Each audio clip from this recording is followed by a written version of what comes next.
So did you guys learn the podcasting, streaming thing on the fly? Yeah, just get better at it as you go? Very much so, yeah. Very much so. So all of that stuff, yes. So, cool. Summer Summit, you guys should give us your tips and pointers. Yeah, not a bad idea. That'd be good, make a good session. So, good. Well, what do you think? I think we're ready to start. I think we're set to go. Okay. Can come up and give you an introduction. Hello, everyone who's joined us today. Thank you for coming. This is an exciting day, actually, because for the past few years, due to COVID, our lesson program has not really been up and running at full speed, obviously. So this is the first time in a while that we've been able to host a public event like this. So that's pretty exciting, and hope to offer more events like this in the future. Now, today, Keith Wilson, our Director of Brass Sales at Schmidt Music, is going to be presenting on a topic that resonate with a lot of musicians, whether or not we like to admit it. And that is, while music can always be an inspiration, at times it can really be hard to find inspiration to practice. Especially now with the summer coming, travel, events like weddings, not having school, whatever it is, our schedules can get disrupted very easily, and it's very easy to push off that practice session until tomorrow or the next day, and so on. And each practice session you miss only makes it more and more tempting to continue to leave your instrument where you last left it. So, without any more ado, I would like to introduce Keith Wilson, and hopefully he'll be able to give you some fun tips and strategies that will help you kind of reconnect with your instrument where we think you may be drifting apart. Awesome. Thank you very much, Isaac. And welcome, everybody, those of you we have in person and those of you on the live stream, thank you very, very much. So, like Isaac said, this concept is keeping the beat going. In other words, how do we keep ourselves motivated to stay practicing when we don't have external reasons to keep practicing? This is something we can all think about. I know for me personally, this really hit home during the pandemic. So, as a quick aside here, so again, my name is Keith Wilson. I am the Director of Brass Sales for Schmidt Music, one of our brass resources.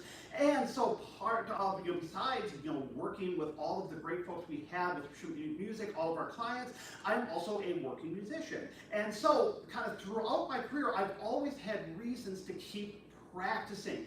Whether it is, I've got the next performance coming up. Okay, great, I'm in school, I'm in middle school, high school, I'm in my undergraduate, I'm in my graduate studies, I've got performances to get ready for, I've got lessons to get ready for, I have performances to get ready for, whatever it is, there was always something to work towards.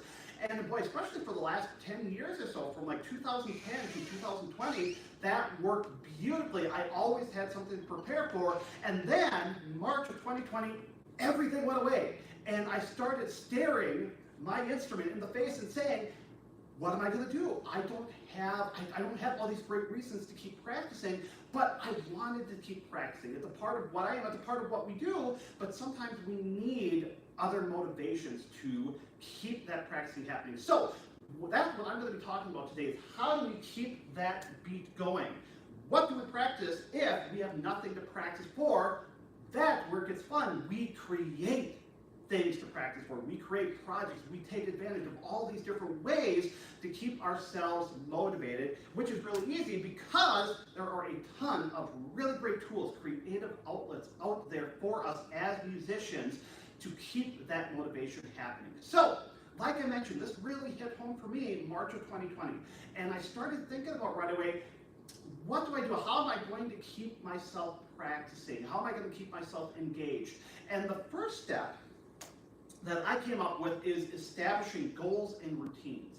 So in other words, all of a sudden, again, whether you're in band, you're in orchestra, you're in choir, you've got rehearsals, there's something to work for. Okay, I've got a concert come up, I've got music I need to work on. Or you're in lessons, and you have your teacher saying, great, you need to practice this music here. I want you to work on this idea. But when those ideas go away, when we don't have somebody telling us, here's what you need to work on, that's when we get to have the opportunity to say, What do I want to accomplish as an individual here? And that can be a number of different things. It can be instrument-specific goals. So I want to work on improving my sound. I want to work on improving my control on my instrument or with my voice.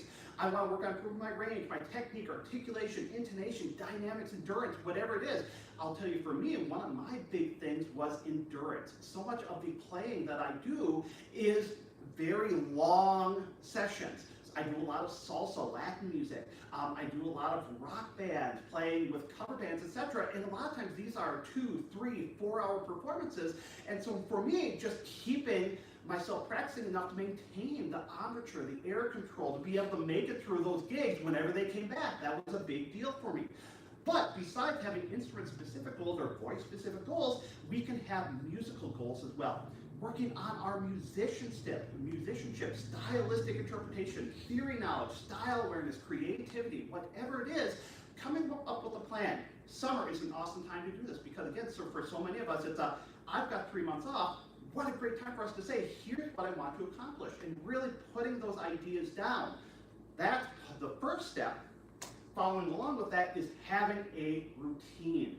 If we don't have a consistent routine where we set aside time and say, this is going to be my time with the instrument, it can be really, really easy to start putting aside. Like Isaac said, it's oh, I got out of the habit. I didn't play today. I didn't sing today. All of a sudden it's like, well, I'll get to it tomorrow. And tomorrow comes along, it's okay, well, you know what, I'll get to it on Friday when I have some time here. And before you know it, 3 months have passed you by, and you realize, oh, I'm going to be in really rough shape when we get to marching camp, when I get back into choir, when I get back into orchestra, whatever it might be. So having a consistent time set aside for it, and for you to say, this is my time to practice, but it's not even really like I have to practice now. It's this is my time to make music. I get to practice. Hopefully the reason that we're involved in music is because we love it. It's a part of who we are. It's an expression for us. We are giving ourselves time in the day to say, this is my time to experience music. How cool is that? Scheduling that time can make such a difference. And as a part of that, consistency is so much more important than how much practice you're doing at a single time. I always tell my students, I would much rather have you playing 15 minutes a day than going through and doing a 2-hour practice session 1 day a week. It's that consistency of it that is going to help us to continue to grow and to help us to maintain, and the more consistent we are, the more engaged we're probably going to be with it all. So once we have those goals and routines set in place, what do I want to accomplish? When am I going to accomplish it? Now what do we do? What am I going to work on? What are we going to do here? And this is where it gets cool, because this is where we get to think about how we can have fun while being productive, while keeping ourselves engaged with our musical outlets. So the first thing that we can go to right away for so many of us are new solos and etudes. Chances are, anybody we have here in the audience, anybody who's on the live stream, you've had solos and etudes you've worked on before. You probably have, a lot of us have a library of all of these here.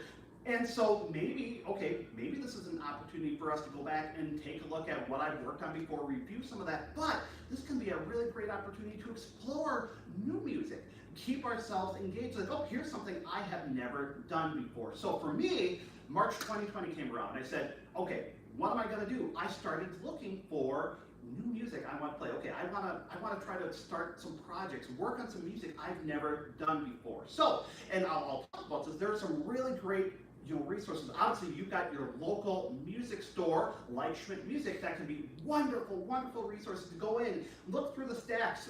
Boy, I've never seen this etude be booked before. This music looked really fun. It seems like the right level for me. It's going to push me a little bit. But there are, of course, online resources as well.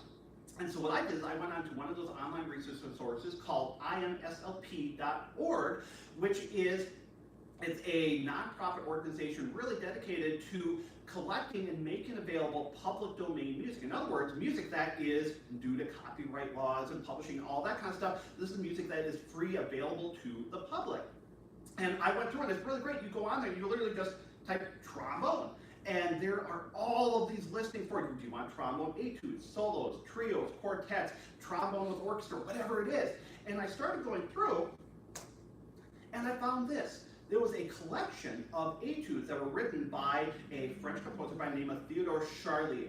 Now, Charlier was really well known for a series of what are called the transcendental etudes for trumpet. These are incredibly difficult trumpet etudes that are a staple of any college-level trumpet player's experience. But what I had no idea is that he wrote a whole set of etudes for bass clef instruments. So whether it's tuba, whether it's trombone, baritone, euphonium, he had a whole set of these etudes I'd never run across before.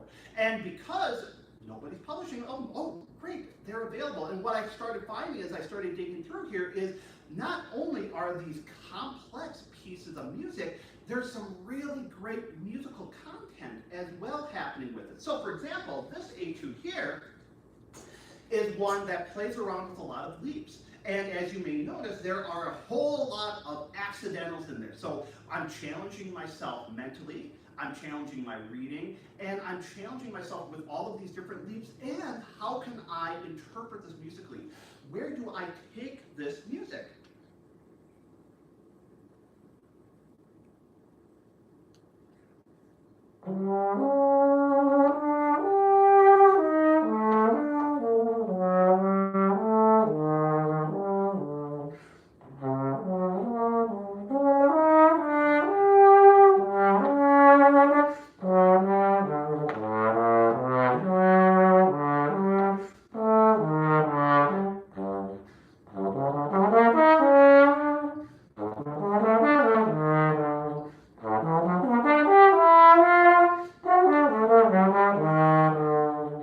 And so on and so forth, right? How pretty is that? But again, I'm working on my articulation, I'm working on all of these leaps, I'm working on my accuracy, moving between all of these different partials and all of these different intervals, and it's very, very challenging. And so I started going through and working through this music and saying, okay, I want to work on these etudes. And I went online and I said, has anybody else, I've never heard of these, has anybody else recorded these? Are there any YouTube videos? I, like everybody else, I'm here, the first place I went is YouTube. And there was nothing. I said, how do we not have more about this? So I said, you know what? Maybe I'll start working on these. If I really like where they go, maybe I'll start putting them out on YouTube. Maybe I'll start recording them. Again, I'm creating a project for myself. Now, did that actually happen? Well, we'll talk about that. But giving myself a project, something to work towards.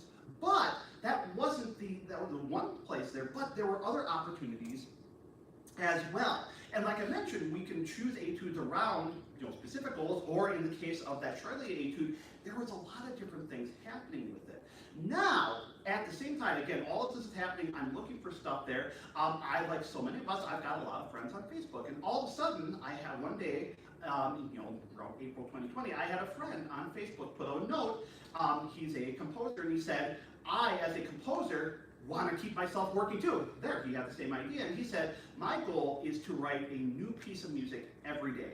And so if I have any friends out on Facebook who would like me to write music for them, this is going to be part of my project. And I said, yes, please. Yeah, I would love to have music. And so one of the first pieces that he wrote as a part of that project was a fanfare and response, an improvisation for tenor trombone.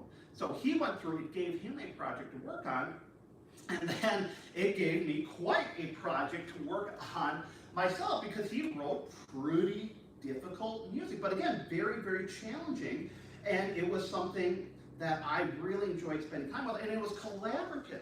And that's something I'm going to talk about here too, is once I got it to the point where I felt good about it, I recorded it. I sent it to him. What do you think? Is this what you had in mind? Well, let's try tweaking this. Let's try that. And we collaborated back and forth to the point where we really liked where it came up. And I did end up doing a recording of it. It's up on his website now. So this whole collaboration with it. And as a side note, I happen to get a really cool piece of music now that is in my repertoire, in my library.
ongoing project with it. And so fun. And so of course, that's only one example. You can go out and find your own solos, or maybe you go and write your own.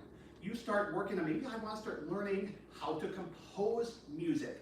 There are obviously plenty of resources out there to start learning music theory, start learning composition. If you just look up composition lessons on Google, you'll be blown away about how many resources out there. How do you start actually writing music down? Well, we're going to talk about that. There are online resources for that. Maybe you have a colleague, somebody else who's interested in this. Maybe you start trading compositions back and forth, right? So many different ways we can engage with this. Now, everything I've played so far, this has all been alone, on myself, right? But there is a joy, obviously, in making music with others, or at least being a part of a larger ensemble. And so, one of the next things I started thinking about in my playing is like, well, great, I'm playing on my own, this is fine.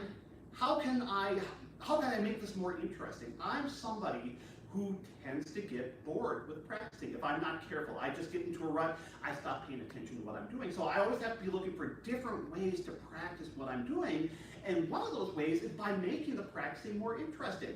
For example, we can use accompaniments.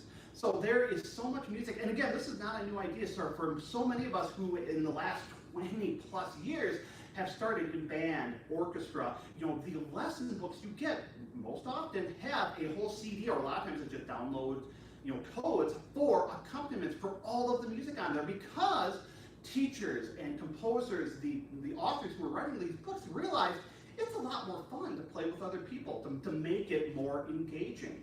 And so, there's any number of different ways that we can use these etudes. There are resources that are included with solos and etudes. So often if you go and buy a new solo work, they might have the accompaniments included.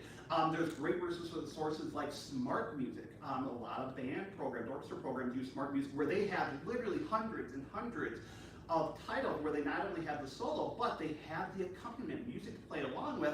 Smart Music is really cool because if you have the microphone and if you're using it, it will actually follow you. So it really is a collaborative experience with the accompaniment.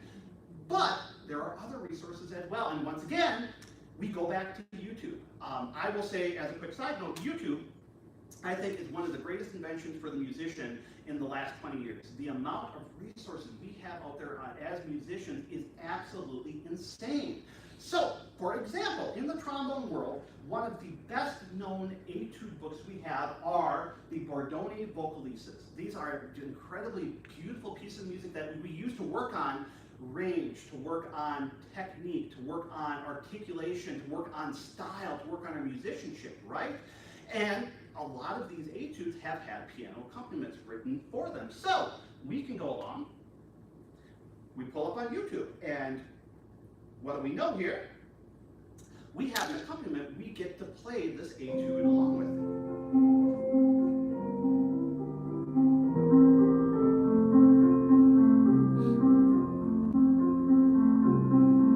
So automatically, we're making that practice session more interesting. We're working with this, and it's helping us doing things as well. It's helping us to work on our rhythm, to work on our time, work on our accuracy as well, but it's making the process more interesting as well. And this is only one small example. There are literally hundreds of examples of people who put out these accompaniments along with it, because again, why? They want to be a resource as well. They want to have projects. In fact, with this this particular accompanist here, Constance Wortner, she and her partner, Peter Steiner, they did a whole pandemic project where they recorded a whole session of all of these different vocalises together, and then she recorded the accompaniments on her own. Again, how cool. But there are other ways that we can do this as well.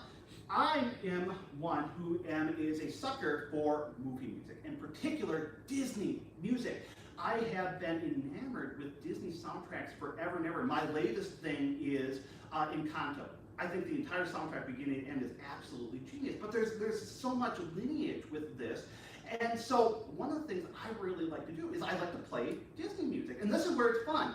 When I'm playing a Disney ballad, am I working on anything terribly technical? Probably not. But am I working on playing for my own enjoyment? Absolutely I am. And there can be other benefits as well with it. So, one of my favorite duets that happened in Disney in the last, I would argue, 20 years was from the movie Tangled. This was a beautiful duet that was between the two main protagonists here. Very, whole new world like, I would argue in certain ways. Blasphemy, I know, maybe even a little bit better. So I started going through and say, okay, I just want to play this music, play it by ear. So we can take opportunity to say, okay, I have a song. I've heard the song a million times. Can I play it on my instrument without having any music in front of me and go through and try to learn it? And then I said, well, if I can go through and just play the melody on my own. Can I find an accompaniment for it? In this case, it was I can. It's called karaoke. There are, karaoke tracks for any song you can think of. It's out there. So many of them are on YouTube, and I said, well, I'm going to play along with the karaoke tracks. How cool is that?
So even though it's Disney, think about all the things I was working on. I'm working on my range. I'm trying to work on my sound. I'm working on my vibrato. I'm working on my ears. Can I hear the music? Can I find where the music lies? There's so many ideas within this. And again, it's fulfilling musically. I just enjoy doing it. I would go through, sit down at 7 o'clock at night and start going through the karaoke tracks. Great, can I figure out this song? Can I figure out that song?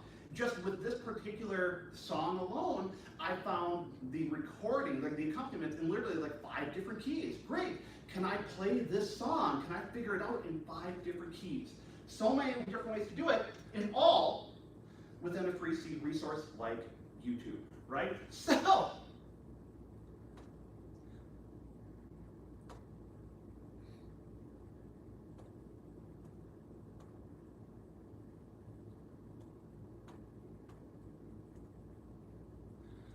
right now, like we talked about here. So it's one thing, you can go out and find these accompaniments.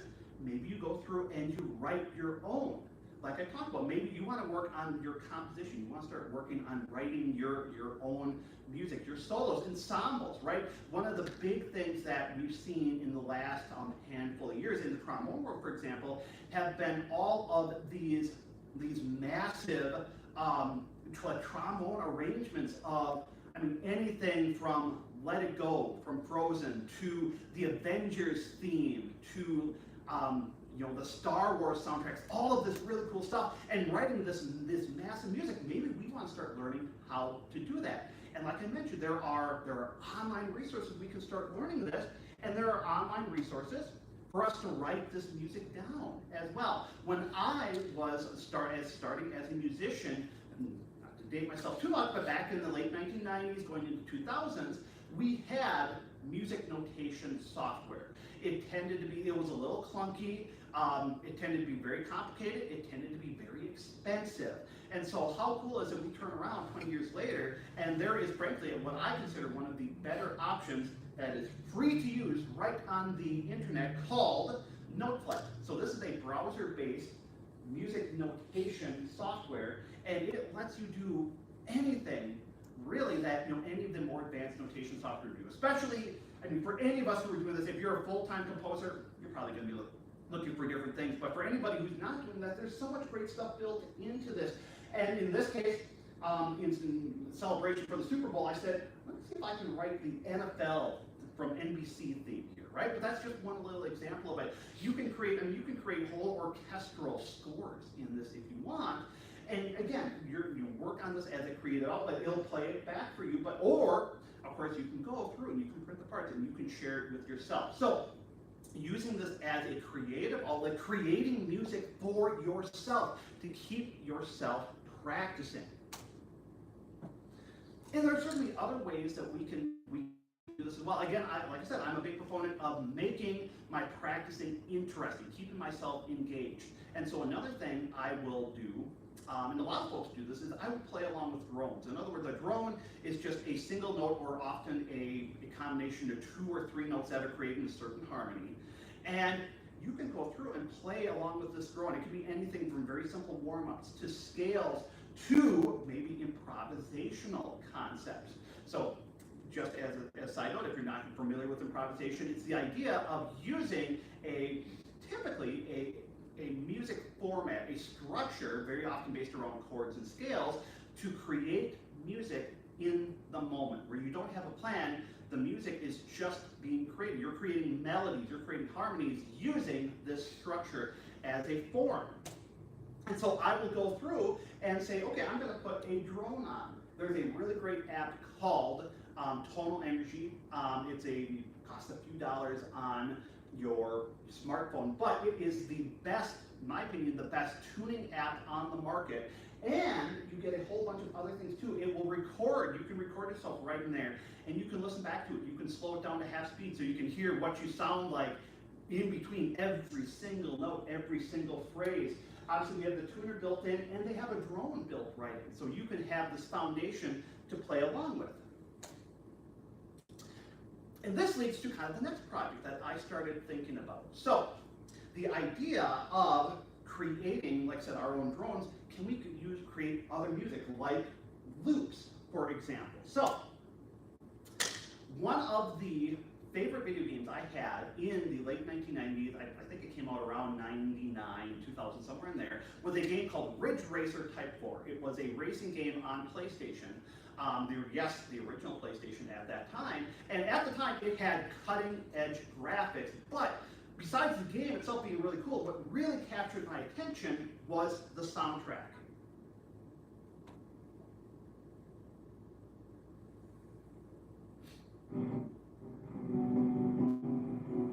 He's the one for me, and there's no place I'd rather be. Yeah, yeah, yeah. To the finish line, everywhere you look, he's right on time. Just like I said, if you keep it on there, keep it down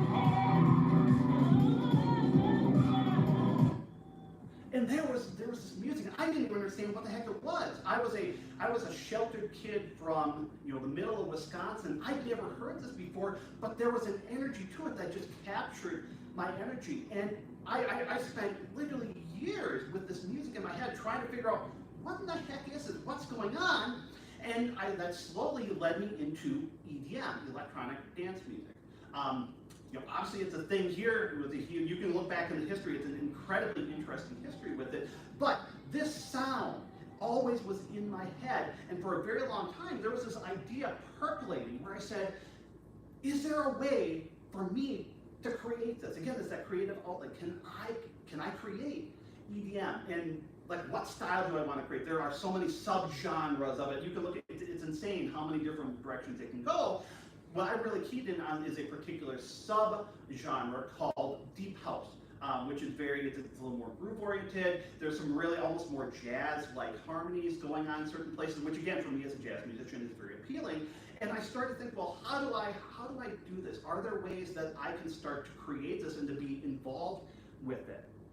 And again, the pandemic was a perfect place to start doing this. And that's where I found what are known as DAWs, digital audio workstations. And these are basically workplaces that people who are music creators, whether you're doing live recording or whether you are putting together these EDM tracks, they will start off in these DAWs and they will pull together different loops and different samples and do all of this work to hear, again, this this electronic dance music that we're used to. And so I started reading up, well, how do people do this? How does this work? And I found that literally on my phone, there's this handy little device called GarageBand. GarageBand, and again, this is not a new idea here, but I've never really explored it. It is a user-friendly, intuitive DAW, digital audio workstation, that has a ton of built-in instruments for you to create your own music. It has guitar pedals. It has, so many different options in there. But one of the things that really caught my attention was they had this whole looping system where they had all these built-in loops that you could go through and combine and change to create these type of EDM tracks.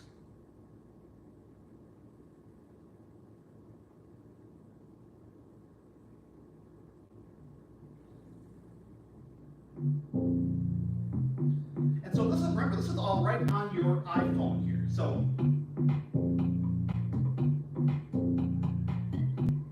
and so you can go through and you can start adding all these different tracks and you create all of these different combinations, these different sessions, and you can move back and forth. We have our faders over here. You can fade in and out of all this and build these tracks up the way that you want.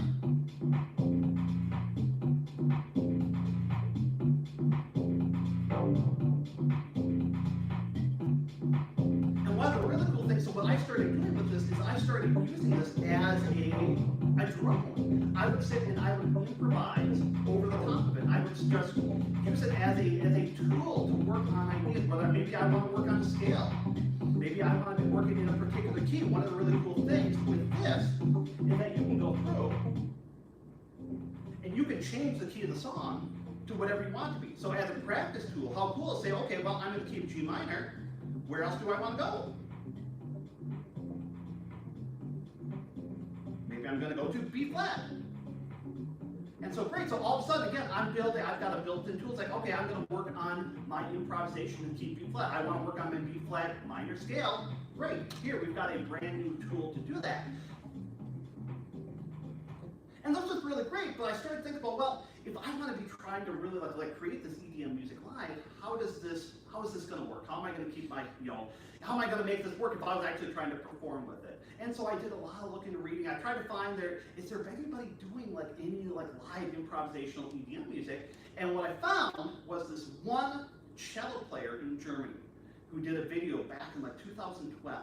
And he had this whole busking setup. So he was sitting there out there on the street playing for tips, but he had this whole setup. He had a cello, and he had an acoustic guitar, and he had equipment like this sitting in front of him, and he was able to create these live tracks, and he was able to build them with his instruments, his live instruments, and he was able, again, go through and create songs and move between pieces. I said, okay, how cool is that? How do I start learning how to do that? So I just started doing a lot of reading. I started doing a lot of experimentation, spend a little bit of money. This is not about spending money to, go through this process of keeping yourself engaged, but spend, put a little bit of money into it, and I developed this whole looping setup. So that way I can, live start to create these type of EDM tracks.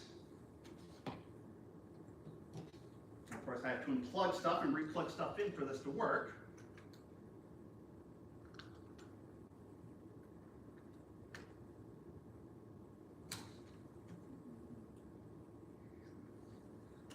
This here, and so I was able to do this with this really cool RC505 loop station. And by the way, if you take a look on our YouTube channel, I've got a whole video talking about the setup and kind of how it works here. So this is a tabletop setup where basically you can go through and create all of your own loops. You can have 5 different loops going at the same time. You can set your tempo. You can set all these different stylistic parameters and work within that. And I'm using a really, really cool tool called,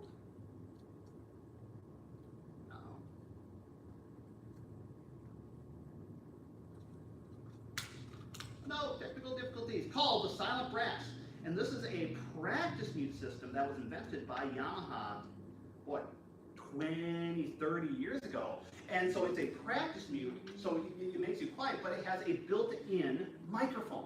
And so you can take that and you can run it through guitar effects pedals, or you can take it and run it through a recording device like this, and it lets you do run it through different processors to create music, something like this.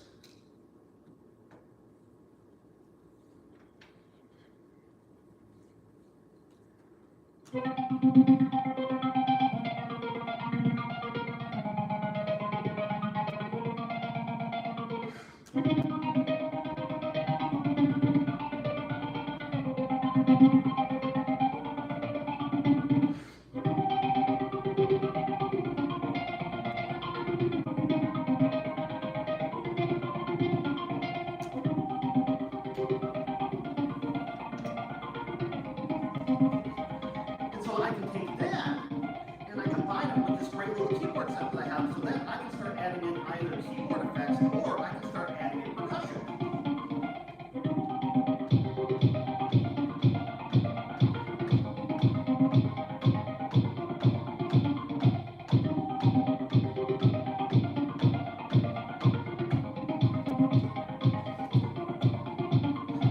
Right, and so then we can start layering on top of it. This has all of these different effects built into it, so I can turn my trombone and I can turn it into a bass.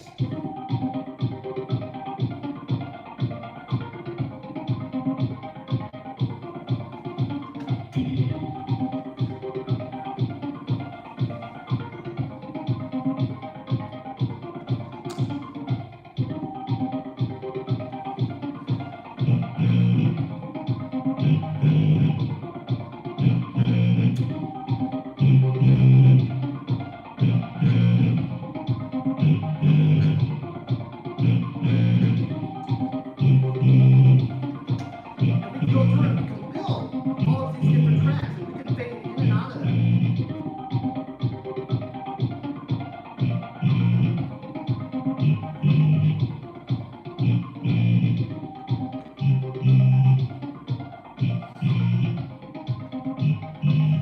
Or we can do other effects. Again, one of the things you'll hear with EDM a lot of times is that they will use different filters to take and go through and transform the music.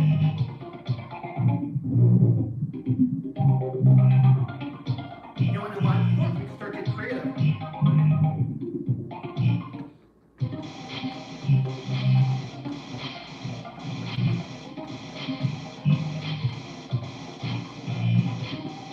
So I can keep adding in different percussion effects, and I can build on top of that. And then, once I have this whole foundation going on,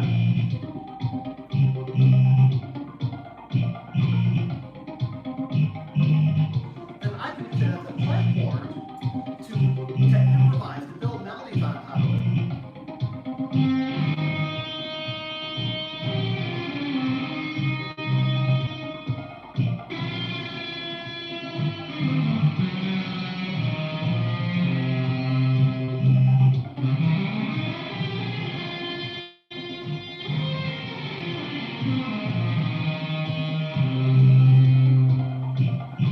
And on and on and on.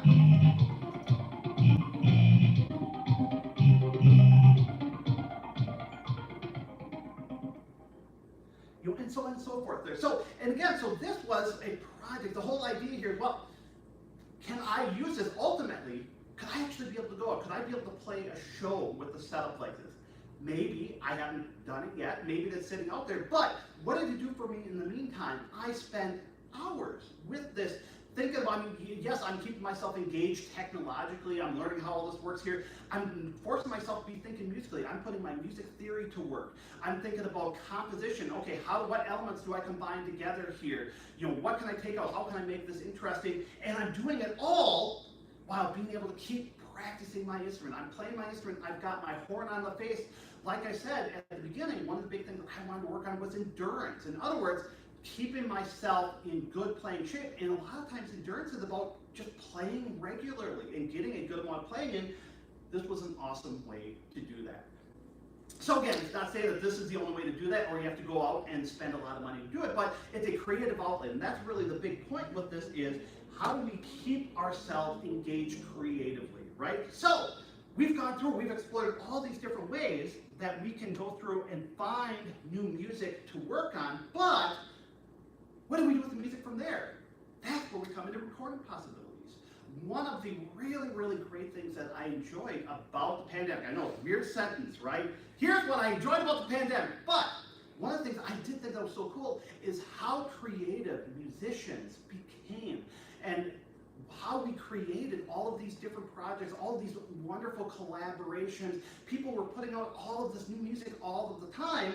Well, it's kind of difficult to do that if you don't have recording capabilities, right? And again, this is one of those things, if we were talking about this, 20 years ago, any type of decent recording equipment that you could have in your home was going to be incredibly expensive, or the option that we had that maybe that weren't that great, they were just expensive instead of really, really expensive. There's been so much development in the ability to say, I want to record my music, I want to put it out there. It can be something as simple as literally your phone. Especially with phones nowadays, the cameras have gotten so blessed good, the microphones have gotten better. Even there, they're not perfect, and this would give me a whole nother conversation about recording technology and different microphone setups and what's available out there. And frankly, people who are much, much more engaged in that community would be a much better resource. But what I did find in doing my reading up and finding setups that might work is that there are options out there. And frankly, even since the pandemic, there has been a realization from a lot of makers of microphones, of audio equipment, audio reproduction equipment, that there is a need to have user-friendly, microphone options. And so even over the last, 2 or 3 years, we've seen so many different microphone options where you don't have to have any kind of special setup. You don't have to have an audio interface where you have another separate box that you're running XLR cords into, or you're running 1/4-inch cables into, and then you have to take that and you have to run your computer and find a DAW and everything.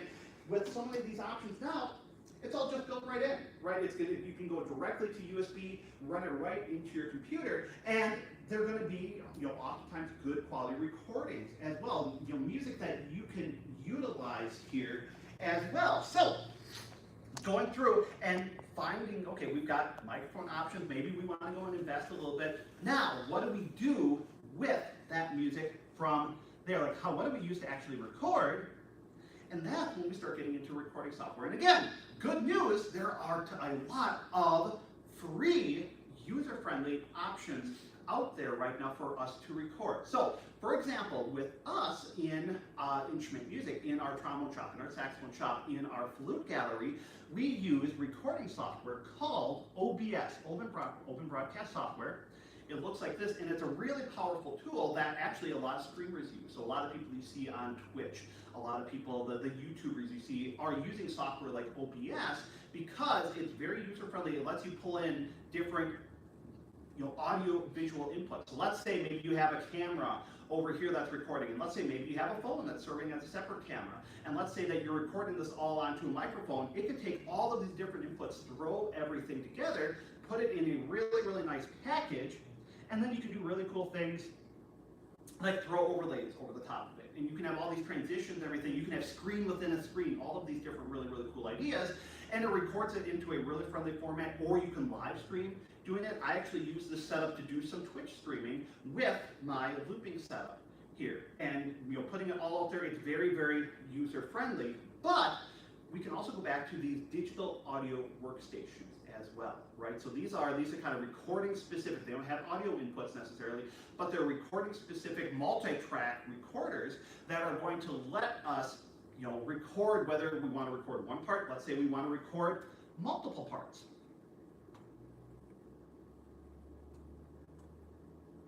So probably the best known one out there for the freeware, and there's any number of fantastic DAWs out there that you can go through and purchase, but probably the best known freeware out there is a DAW called Audacity.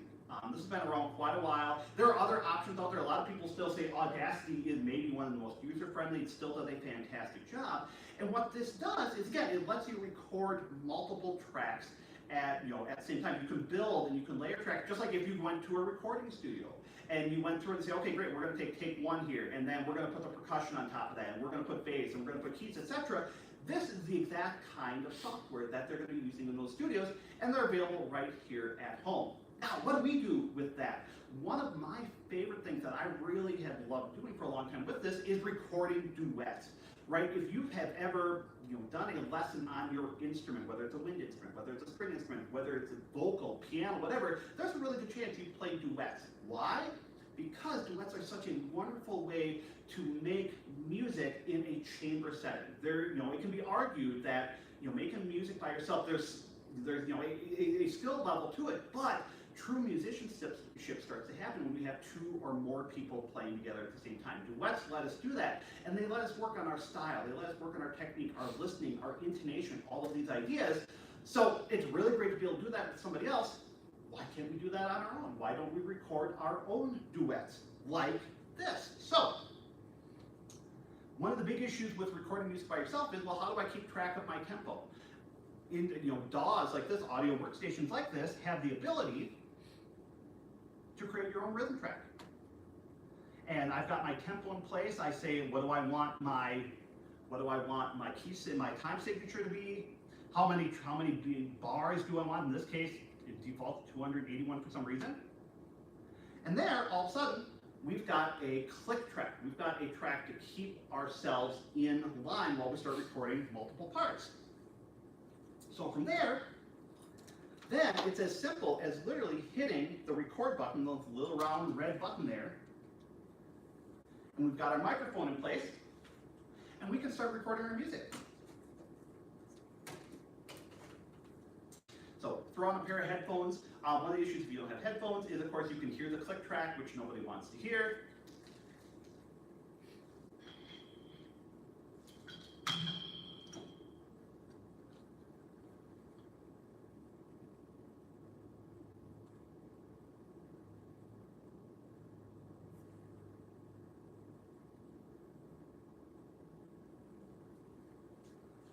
One, two, 1, 2.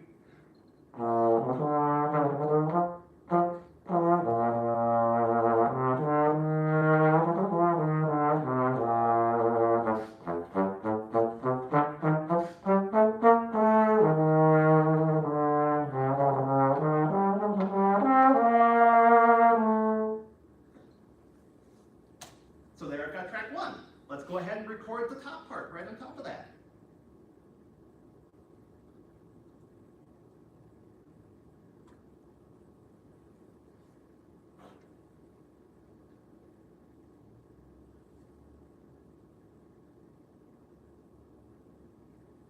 Two, 1.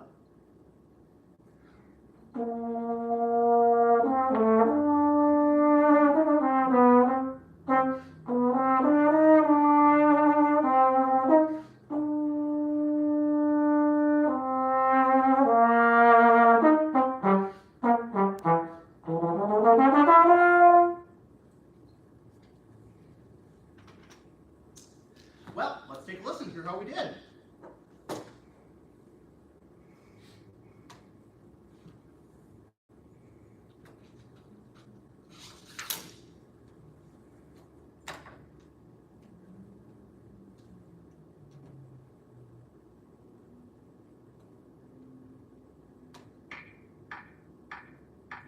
And of course, we've got a click track there, but taking out the click track is as easy as hitting mute. And now we just have the two other parts. 2, 1, 2.